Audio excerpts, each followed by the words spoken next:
I have worked on energy projects, renewable energy projects, on climate finance issues, on the intersection of gender and climate change, and also on the management of plastic waste through innovative mechanisms such as extended producer responsibility schemes. I believe that I'm a top 40 material because I have been working consistently and with purpose in the environment and climate change sector since I graduated from the University of Nairobi with a degree in law.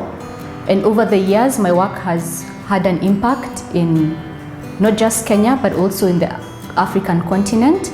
I've worked on diverse issues such as renewable energy, on clean tech, the intersection of climate change and gender. I've also worked on the management of plastic waste, and my work mostly focuses on advisory on law and policy, and also advising clients on compliance in these areas. Every morning I wake up with the desire to see a more sustainable world, and over and above that, I'm also driven by my children who would like to see me set an example of being a person who's able to manage both work and family and social life, and I'd like to set a good example for them, and so that drives me to my work.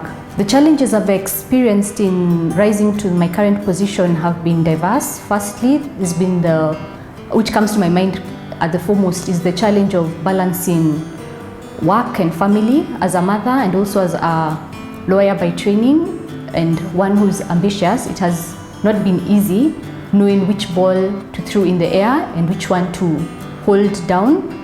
But over time, and with God's grace, I've managed to be able to balance both family life and career. And I think that I've done so successfully so far. The other challenge I've had has been to do with figuring out what niche area of law I would like to practice. At the School of Law, you learn a lot of different areas of law. And I started out at a corporate commercial law firm, and making the choice to branch out and move to the lesser practiced area of climate change was a bit of a challenge, because at the time when I started, it wasn't clear what really the future holds in this area of practice. So that had been a challenge to just buckle down and focus on that area of law.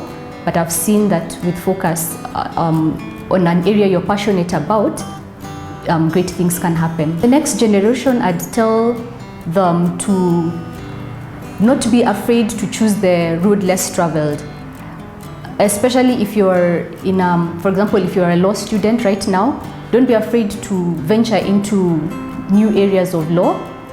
There's new areas such as space law, animal rights law, which may not seem common and you may wonder what it holds for you, but always choose the road less traveled if that's your passion, and work diligently.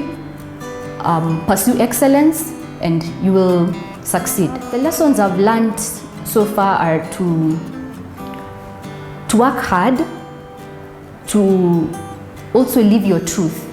If your truth is that you're interested in a more sustainable world, live it, walk it, talk it. The other lesson I've learned is that as a woman, you cannot have it all the time, but you can have it all some of the time. So there are times when you can be full-time a mother and really focus on it, embrace it, because you're still shaping the next generation.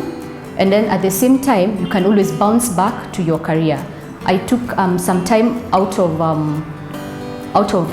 employment to focus on raising a family, and I still managed to work as a work-at-home mother.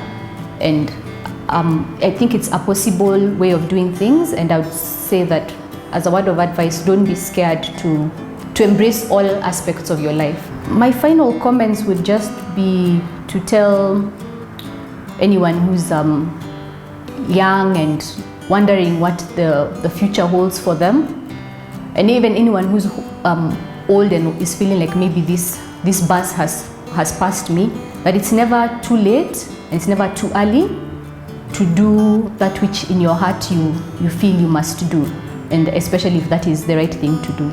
So please just follow your dreams, embrace your passion, and live life to the fullest.